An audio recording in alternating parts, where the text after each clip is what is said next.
Mario merupakan putra seorang pejabat Direktorat Jenderal Pajak Kementerian Keuangan.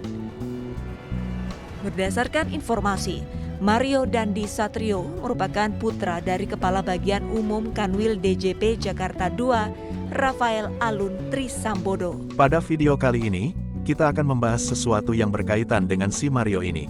Tapi bukan tentang apa yang buat dia jadi viral loh ya. Tapi kita akan bahas sesuatu yang berkaitan dengan ekonomi tentunya. Yap, kita akan belajar tentang pajak.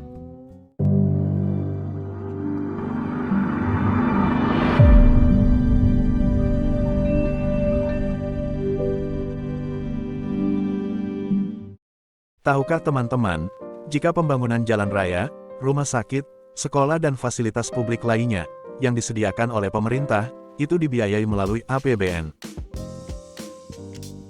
APBN merupakan anggaran pendapatan dan belanja negara. Di Indonesia, pemerintah dan Dewan Perwakilan Rakyat atau DPR menyusun dan mengesahkan APBN sebagai pedoman dalam menjalankan kebijakan demi mewujudkan kesejahteraan rakyat. Pendapatan negara sendiri terdiri dari penerimaan pajak, penerimaan bukan pajak dan hibah. Menteri Keuangan Sri Mulyani Indrawati mengatakan bahwa pendapatan negara APBN tahun 2022 terrealisasi Rp2.626,4 triliun atau 115,9% dari target yang ditetapkan. Dengan rincian, penerimaan pajak Rp1.717,8 triliun. Selain itu, penerimaan negara bukan pajak mencapai Rp588,3 triliun. Sisanya dari hibah adalah sebesar Rp320,3 triliun. Apa itu definisi pajak? Jadi, pajak adalah kontribusi wajib kepada negara yang terutang oleh orang pribadi atau badan yang bersifat memaksa berdasarkan undang-undang, dengan tidak mendapatkan imbalan secara langsung dan digunakan untuk keperluan negara bagi sebesar-besarnya kemakmuran rakyat. Pajak di Indonesia dibagi menjadi dua bagian, yaitu pajak pusat dan pajak daerah. Pajak pusat dikelola oleh pemerintah pusat, seperti PPH, PPN, PPNBM, PBB sektor lainnya, dan pajak bea materai. Pajak daerah yaitu pajak yang dikelola daerah, seperti PBB desa dan perkotaan, pajak hotel dan restoran, pajak hiburan, pajak iklan, pajak kendaraan, retribusi, dan sebagainya. Kemudian pajak secara umum memiliki 4 fungsi utama, yaitu 1. Fungsi anggaran, pajak berfungsi untuk membiayai pembangunan suatu negara dan membiayai pengeluaran pemerintah. 2. Fungsi mengatur atau regulasi, berfungsi sebagai alat untuk mengatur kebijakan pemerintah dalam kegiatan sosial dan ekonomi, seperti pajak untuk ekspor dan impor. 3.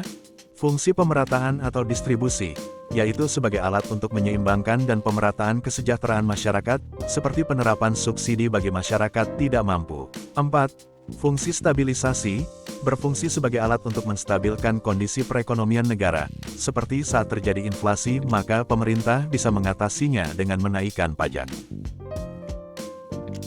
Selanjutnya, ada 3 cara bagaimana negara memungut pajak dari masyarakat. 1. Official Assessment System adalah suatu sistem pemungutan yang memberi wewenang kepada pemerintah, fiskus, untuk menentukan besarnya pajak yang terutang oleh wajib pajak. 2. Self-Assessment System adalah suatu sistem pemungutan yang memberi wewenang sepenuhnya kepada wajib pajak untuk menghitung, memperhitungkan, membayar, dan melaporkan sendiri besarnya pajak yang terutang.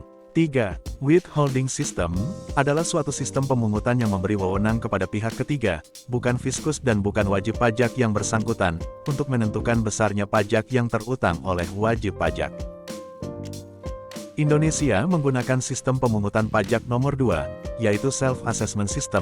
Sistem ini sendiri memiliki beberapa kelemahan, seperti membuat wajib pajak yang masih awam kesulitan menghitung besaran pajak yang harus dibayarkan.